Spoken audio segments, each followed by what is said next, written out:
জোট চলতেছিল মদিনার দিকে, যখনই স্টিয়ারিং ছিনতাই করে আমেরিকার দিকে চলে গেছে, ইসলামী আন্দোলন সেখান থেকে সরে গেছে। তার মানে ইসলামী আন্দোলন বাংলাদেশ জোটে ছিল ইসলামের জন্য, বের হয়েছে ইসলামের জন্য। ইসলামী আন্দোলন বাংলাদেশ জনগণের সাথে ধোঁকাবাজি করতে পারে না, প্রতারণা করতে পারে না। ইসলামী আন্দোলন বাংলাদেশ গুপ্ত রাজনীতি করে না। ইসলামী আন্দোলন বাংলাদেশ যা মুখে বলে বাস্তবে তাই করে। আমরা সরওয়ার্দী উদ্যানে বক্তৃতা করেছিলাম, যদি মুনাফিকি না করেন তাহলে আগামীতে ইসলাম ক্ষমতায় যাবে। কিন্তু কাদের জন্য, কিসের জন্য আজকে ইসলাম ক্ষমতায় যায় নাই? হয়তোবা ভেবেছেন যে আমরা গুপ্তভাবে এড়িয়ে যাব, পালিয়ে যাব। না, বর্তমানে গুপ্ত থাকার কোনো সে নেই, সম্ভাবনা নেই, সব স্পষ্ট হয়ে যাবে। ইসলামী আন্দোলন বাংলাদেশ ইসলামের জন্য রাজনীতি করে, ক্ষমতার জন্য নয়। ইসলামী আন্দোলন বাংলাদেশ ইসলামের জন্য ক্ষমতা ত্যাগ করতে পারে, কিন্তু ক্ষমতার জন্য ইসলাম ত্যাগ করতে পারে না। ইসলামী আন্দোলন বাংলাদেশ ইসলামের জন্য ক্ষমতা ত্যাগ করতে পারে, কিন্তু ক্ষমতার জন্য ইসলাম ত্যাগ করতে পারে না। আজকে আমরা পার্লামেন্ট কি, আজকে সমাবেশের সম্মানিত সভাপতি, কেন্দ্রীয় নেতৃবৃন্দ, সকল স্তরের শ্রমজীবী ভাইয়ের আমার, ইসলামী আন্দোলন বাংলাদেশ ইসলাম দেশ মানবতার কল্যাণে কাজ করে। তার অংশ বিশেষ শ্রমিকদের অধিকার নিয়েও তারা কাজ করে। ইসলামী আন্দোলন বাংলাদেশ দীর্ঘদিন পর্যন্ত শ্রমজীবী মানুষের অধিকারকে বাস্তবায়নের জন্য অনেক প্রোগ্রাম দিয়েছে, কর্মসূচি দিয়েছে। ইসলামী শ্রমিক আন্দোলন শ্রমিকদের পাশে আগেও ছিল, বর্তমানেও আছে, ভবিষ্যতেও তারা শ্রমিকদের কল্যাণে কাজ করবে ইনশাআল্লাহ। আমাদের বর্তমান সরকারকে বলবো এবং বিরোধী দলকে বলবো, শ্রমিকদের অধিকারকে অবশ্যই বাস্তবায়ন করতে হবে। সবার জন্য কার্ড দেন, শ্রমিকদের জন্য কার্ডের ব্যবস্থা করেন। ইসলামী আন্দোলন বাংলাদেশ কি চায়? শ্রমিক এবং মালিকের মধ্যে সমন্বয়ে সুন্দর পরিবেশ সৃষ্টি করতে চায়। আমরা চাই শ্রমিকরা মালিকদেরকে শ্রম দিবে, আর মালিকরা শ্রমিকদের শ্রমের ন্যায্য অধিকার প্রদান করবে। কিন্তু আমরা কি দেখেছি? শ্রমিকদের রক্ত এবং ঘামের উপরে দাঁড়িয়ে অনেকে ইমারত করেছেন, আর শ্রমিকরা নিষ্পেষিত হয়েছে। এইটা আমরা চাই না। আমি চাই সরকার যেন শ্রমিকদের পূর্ণ অধিকার বাস্তবায়ন করেন। যাই হোক, অনেক দিন পরে আমরা রাজপথে এসেছি, নির্বাচনের পরে। অনেকের একটা প্রশ্ন যে ঐক্যের জন্য আহ্বান করেছেন আপনারা, প্ল্যাটফর্ম গড়েছেন আপনারা, আবার শেষ পর্যন্ত নাইও আপনারা। একটা প্রশ্ন আছে কি নেই? ইসলামী আন্দোলনের সম্মানিত আমির ইসলামের পক্ষে একটা বাক্সের জন্য আহ্বান করেছিল। স্টিয়ারিং এ পীর সাহেব চরমনাই ছিলেন। আমাদের শ্রদ্ধাভাজন আমির সেই জোটের স্টিয়ারিং এ ছিলেন।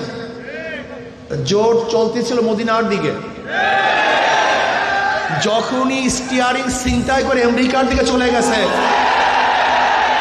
ইসলামী আন্দোলন সেখান থেকে সরে গেছে। তার মানে ইসলামী আন্দোলন বাংলাদেশ জোটে ছিল ইসলামের জন্য, বের হয়েছে ইসলামের জন্য। ইসলামী আন্দোলন বাংলাদেশ জনগণের সাথে ধোঁকাবাজি করতে পারে না, প্রতারণা করতে পারে না। ইসলামী আন্দোলন বাংলাদেশ গুপ্ত রাজনীতি করে না। ইসলামী আন্দোলন বাংলাদেশ যা মুখে বলে বাস্তবে তাই করে। আমরা সরওয়ার্দী উদ্যানে বক্তৃতা করেছিলাম, যদি মুনাফিকি না করেন তাহলে আগামীতে ইসলাম ক্ষমতায় যাবে। কিন্তু কাদের জন্য, কিসের জন্য আজকে ইসলাম ক্ষমতায় যায় নাই? হয়তোবা ভেবেছেন যে আমরা গুপ্তভাবে এড়িয়ে যাব, পালিয়ে যাব। না, বর্তমানে গুপ্ত থাকার কোনো সে নেই, সম্ভাবনা নেই, সব স্পষ্ট হয়ে যাবে। ইসলামী আন্দোলন বাংলাদেশ ইসলামের জন্য রাজনীতি করে, ক্ষমতার জন্য নয়। ইসলামী আন্দোলন বাংলাদেশ ইসলামের জন্য ক্ষমতা ত্যাগ করতে পারে, কিন্তু ক্ষমতার জন্য ইসলাম ত্যাগ করতে পারে না। ইসলামী আন্দোলন বাংলাদেশ ইসলামের জন্য ক্ষমতা ত্যাগ করতে পারে, কিন্তু ক্ষমতার জন্য ইসলাম ত্যাগ করতে পারে না। আজকে আমরা পার্লামেন্ট কি দেখতেছি, আবারও কে রাজাকার কে রাজাকার না, এটা প্রমাণ করার জন্য সময় ব্যয় করা হচ্ছে। আবার কেউ রাজাকার না, মুক্তিযোদ্ধা হিসাবে, শিশু মুক্তিযোদ্ধা হিসাবে নিজেকে প্রমাণ করার চেষ্টা করছে।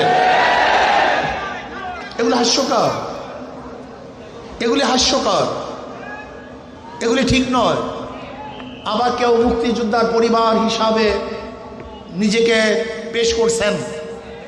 সত্য বললেই হয়, আপনার পরিবারের মধ্যে কে কে মুক্তিযোদ্ধা ছিল, তাহলে জাতি স্পষ্ট মেসেজ পাবে যে অমুকে মুক্তিযোদ্ধা ছিল। আমার পরিবারের লোক মুক্তিযোদ্ধা, কে কে মুক্তিযোদ্ধা, কোথায় যুদ্ধ করেছেন, কোথায় শহীদ হয়েছেন বলে দেন, তাহলে অস্পষ্টতা থাকবে না। আপনারা আগরতলা ষড়যন্ত্র মামলার বিরুদ্ধে কথা বলবেন, আবার ৭১-এ স্বাধীনতার বিপক্ষে কথা বলবেন, এই দুইটা হয় না।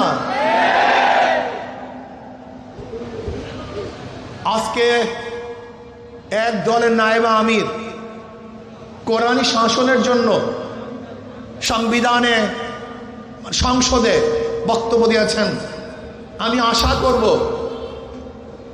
শরিয়ার পক্ষে বা কোরআন ও সুন্নাহর পক্ষে যেন ওই দলের আমির বিল উত্থাপন করেন, সংসদে কথা বলেন, আলোচনা করেন, এবং কোরআন ও সুন্নাহর আইন পাশ না করলে তারা যেন সংসদ ত্যাগ করেন, ওয়াকআউট করেন। এইটা আমরা দেখতে চাই। এই ফাঁকিবাজি আমরা দেখতে চাই না। নায়েবে আমির থেকে কথা তুলবেন, আবার নিজেরা বলবেন প্রচলিত আইন আমরা দেশ চালাবো।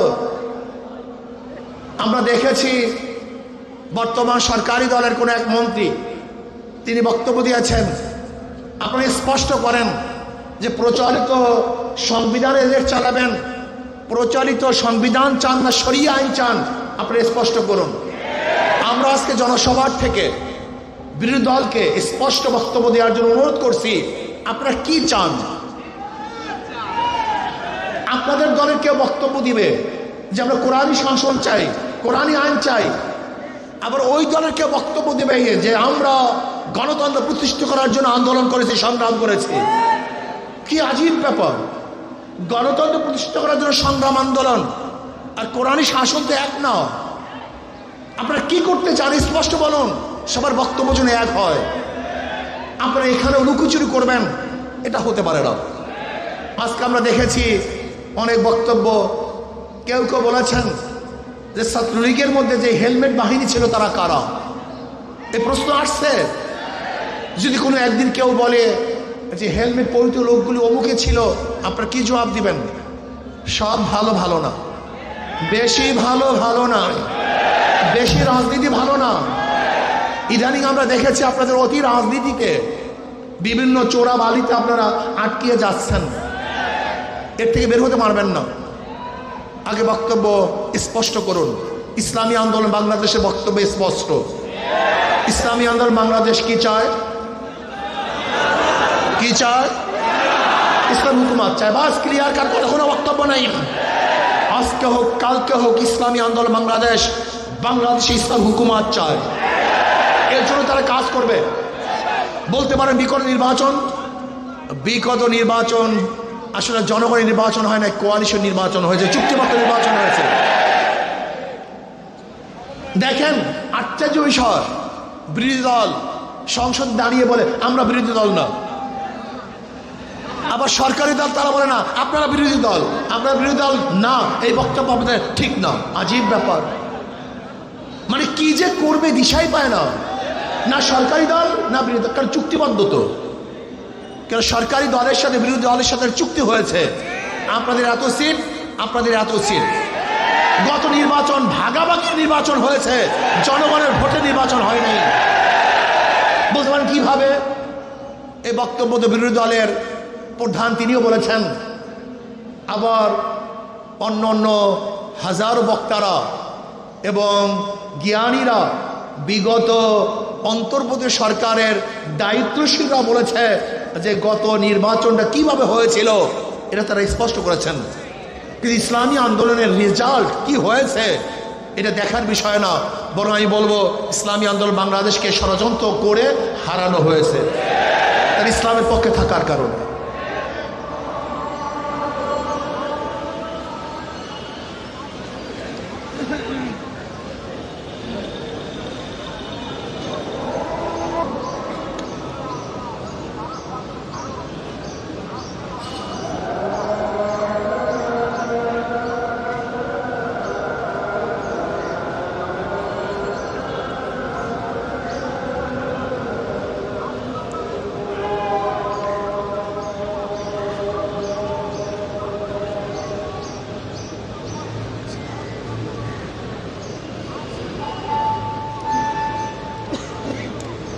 আমি বর্তমান জনাব প্রধানমন্ত্রী তারেক সাহেবকে বলবো, বিএনপির ইশতেহার দিয়েছে, সেই ইশতেহার যেন বাস্তবায়ন হয়। প্রাইমারি স্কুলে যে ইসলামী শিক্ষক নিয়োগ দেওয়া হয় এবং কওমি ওলামায়ে কেরামকে প্রাধান্য দেওয়া হয়, এই ইশতেহার অবশ্যই আপনাকে বাস্তবায়ন করতে হবে। ইদানিং আবারও বিগত সরকারের মতো জঙ্গি নাটক সাজানো হচ্ছে। বিগত অন্তর্বর্তী সরকারের সময় কোনো জঙ্গি ছিল না, হঠাৎ জঙ্গি কোথা থেকে এসছে? আপনি কি জনগণকে অন্ধ মনে করেছেন? আবারও সেই জঙ্গি নাটক, আবার সেই সন্ত্রাসী হামলা, আবারও দেশটাকে ধ্বংস করার চক্রান্ত চলতেছে। আপনারা বক্তব্য দিয়েছেন মদিনা সনদ অনুযায়ী দেশ করবেন, আমরাও চাই আপনাদের বক্তৃতা অনুযায়ী সেই মদিনা সনদ অনুযায়ী দেশ পরিচালনা করেন। মুখে বলবেন একটা, বাস্তবে তা হবে না, জনগণ তা মেনে নিবে না। আপনারা ভেবেছেন ইসলামী আন্দোলন বাংলাদেশ নিঃশ্বাস হয়ে গেছে, তারা বিলুপ্ত হয়ে গেছে? না, ইসলামী আন্দোলন বাংলাদেশকে পরিকল্পিতভাবে হারানো হয়েছে। ইসলামী আন্দোলন হারা নাই। ইসলামী আন্দোলন বাংলাদেশ হারার জিনিস নয়, এটা ধ্বংস হওয়ার জিনিস নয়। ইসলামী আন্দোলন বাংলাদেশ বিশ্বাস করে ওয়ালা তাহিনু ওয়ালা তাহজানু ওয়া আনতুমুল আলাউনা ইন কুনতুম মুমিনিন। ইসলামী আন্দোলন বাংলাদেশ বিশ্বাস করে আগামী দিন ইসলাম নিয়ে বাংলাদেশ ইসলামী রাজনীতি করবে ইসলামী আন্দোলন বাংলাদেশ। কোন ধোঁকাবাদী ছলনার নামে ইসলামী রাজনীতি বাংলাদেশের মানুষ আর গ্রহণ করবে না ইনশাআল্লাহ। আমি বিশ্বাস করি ইসলামী আন্দোলন বাংলাদেশ এমন এক অবস্থায় আছে, তার স্পষ্ট এক বার্তা জাতির কাছে দিয়েছে। তারা কি চায়? ইসলামী হুকুমত চায়। তাদের মুখের মধ্যে ইসলামী হুকুমত, তাদের অন্তরের মধ্যে ইসলাম হুকুমত, তাদের কর্মসূচির মধ্যে ইসলামী হুকুমত। আমি বিশ্বাস করি ইনশাআল্লাহ আজকে হোক কালকে হোক, একদিন না একদিন ইনশাআল্লাহ ইসলাম হুকুমত দেশে হবেই হবে, হবেই হবে, হবে হবে ইনশাআল্লাহ। আর আমি বিশ্বাস করি যদি আমি শহীদ কামনা নিয়ে বিছানায় মৃত্যুবরণ করি, আমি শহীদ হব। আর শহীদের তামান্না না নিয়ে রণাঙ্গনেও যদি দুনিয়ার কোনো স্বার্থে মৃত্যুবরণ করি, আমি শহীদ হব না। ইসলামী আন্দোলন বাংলাদেশ ইসলাম হুকুমাত কায়েম করার জন্য যদি চেষ্টা করে, যেরকম হারাম রাদিয়াল্লাহু তাআলা শহীদ যখন করা হয়েছিল, তিনি তখন বলেছিলেন ফুস্তু রব্বিল কাবা, রব্বে কাবার কসম, আমি সফল হয়ে গেছি। যখন শহীদ হয়েছিলেন তিনি তখনও শহীদ হওয়ার সময় বলছেন সফল হয়েছি। ঠিক আমি বিশ্বাস করি ইসলাম হুকুমাত কায়েম করার জন্য যদি আমি দুনিয়ার থেকে বিদায় হই, আমার নিঃশ্বাসকে ত্যাগ করি এবং আমি যদি রক্ত দিয়ে শহীদ হয়ে যাই, যদি হুকুমাত নাও দেখতে পারি, আমি কামিয়াব হব ইনশাআল্লাহ।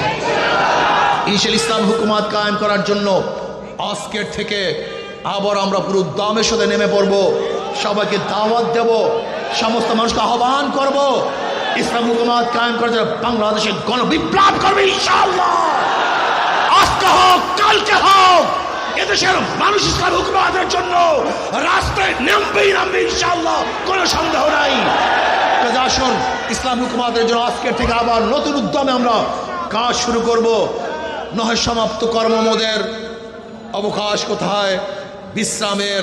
আমরা হেরে যাব না, থেমে যাব না, থমকে যাব না, রাজপথে লড়াই করবে ইনশাআল্লাহ। আল্লাহ আমাকে এবং আমাদের সবাইকে রাজপথে ইসলামের জন্য, ইসলাম হুকুমাতের জন্য লড়াই করার তৌফিক দান করেন।